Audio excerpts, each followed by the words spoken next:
Next question है हमारा 13 number. Question छोटा सा है, क्वेश्चन में इतना दम नहीं है, डायग्राम में दम है। डायग्राम ध्यान से बनाना है, फिर क्वेश्चन सॉल्व करेंगे। एक त्रिभुज एबीसी जिसका कोण सी समकोण है कि भुजाओं सीए और सीबी पर क्रमशः बिंदु डी और ई स्थित है, सिद्ध कीजिए कि यह समीकरण संतुष्ट होना चाहिए।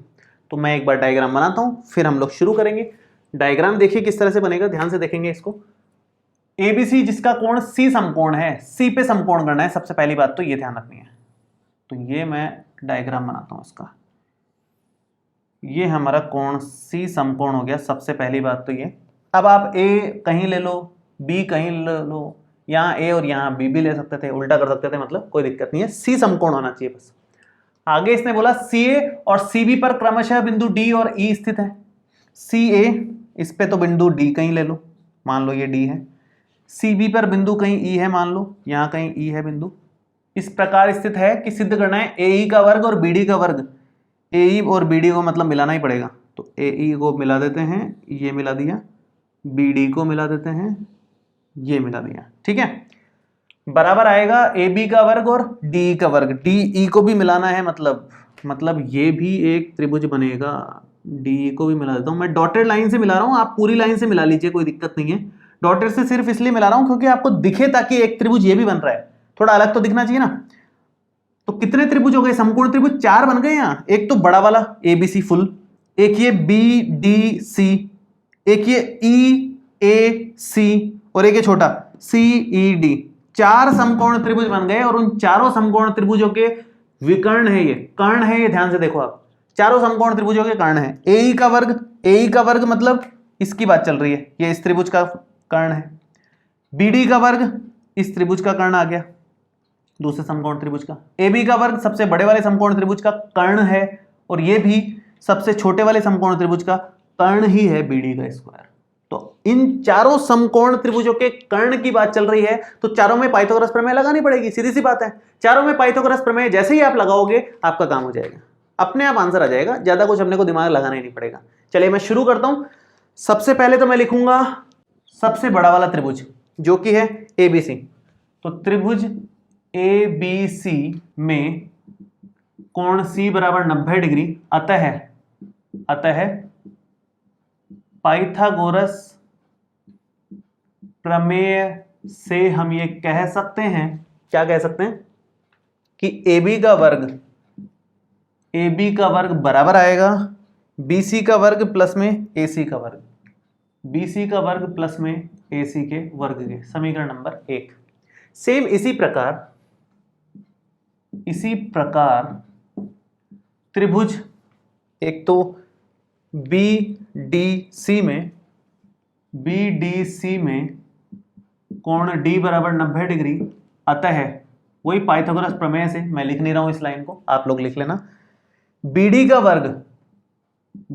वर्ग बराबर आएगा BC का वर्ग प्लस में CD का वर्ग, BC का वर्ग प्लस में CD का वर्ग। समीकरण नंबर 2। सेम इसी तरह से त्रिभुज ECA में वापस से कोण C बराबर 90 डिग्री है, तो पाइथागोरस प्रमेय से आप क्या लिख सकते हैं, ECA की बात चल रही है, तो EA का वर्ग या AE का वर्ग, जो भी आप लिखना चाहो, AE का वर्ग बराबर आएगा CA का वर्ग प्लस में EC का वर्ग, CA का वर्ग प्लस में EC का वर्ग। समीकरण नंबर 3 हो गई। और हम लास्ट छोटे वाले त्रिभुज में त्रिभुज ECD में मैंने यहाँ गलत लिख दिया क्या, कोण D 90 कर दिया, कोण C है 90, है ना। त्रिभुज ECD में आप कह सकते हो कि ED का वर्ग बराबर आएगा EC का वर्ग और CD का वर्ग। ये हमने चारों समीकरणें बना ली। सबसे पहले ये काम तो करना ही करना है, इसके बाद आगे बढ़ेंगे। अब आगे कैसे बढ़ा जाए, देखो आपको क्या निकालना है, आपको एक तरफ तो ये लेके आना है, तो आप इन दोनों को जोड़ दो ना सिंपल में। ये दोनों कहाँ मिल रहे हैं, एक आपको यहां मिल रहा है, एक आपको यहां मिल रहा है, तो हम क्या करते हैं, हम समीकरण 2 और 3 को जोड़ देते हैं, काम खत्म। जो मिलेगा वो देखा जाएगा उसके बाद में। तो हम क्या कर रहे हैं, हम लिख रहे हैं, यहां से कर देता हूं मैं, समीकरण 2 प्लस समीकरण नंबर 3 कर देते हैं, फिर देखते हैं क्या रिजल्ट आता है। समीकरण 2 से तो BD का वर्ग और ये AE का स्क्वायर, तो AE square plus BD square is equal to इन दोनों का टोटल, और इस तरफ ये दोनों, किसी को भी पहले लिखो किसी को भी बाद में लिखो, उससे कोई फर्क नहीं पड़ता। यहां आ जाएगा CA का स्क्वायर और EC का स्क्वायर,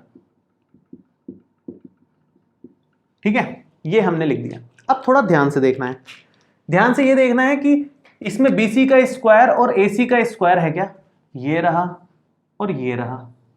AC लिखो CA लिखो एक ही बात है, उसको साथ साथ लिख लो आप, बाकी दोनों को साथ साथ लिख लो।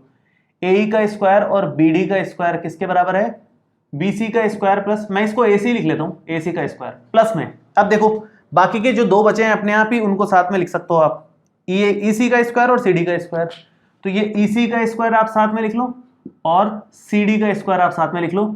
इसको आप समीकरण 1 से और इसको समीकरण 4 से मान रख सकते हो, तो क्या आएगा यहाँ पर, AE का स्क्वायर प्लस में BD का स्क्वायर इक्वल आएगा समीकरण 1 से AB का स्क्वायर है ये, और ये हमारा समीकरण नंबर 4 से ED का स्क्वायर है। तो ये हमने कहां से लिखा, आप लिखोगे ब्रैकेट में समीकरण 1 व आंसर आ गया। तो हमने क्या किया, अल्टीमेटली हमने सिर्फ समीकरणें बनाई, उनको थोड़ा बहुत व्यवस्थित करते ही हमारा आंसर आ जाता है। हमेशा हर क्वेश्चन में स्टार्टिंग से एंड तक एक ही काम किया है, समीकरण बनाओ बस पाइथागोरस प्रमेय वाली, उसके बाद उसको थोड़ा बहुत व्यवस्थित करना है, ऊपर नीचे अरेंज करना है, थोड़ा सा ऐड सब्ट्रैक्ट करना है, आंसर आ जाएगा आपका। ठीक है जी।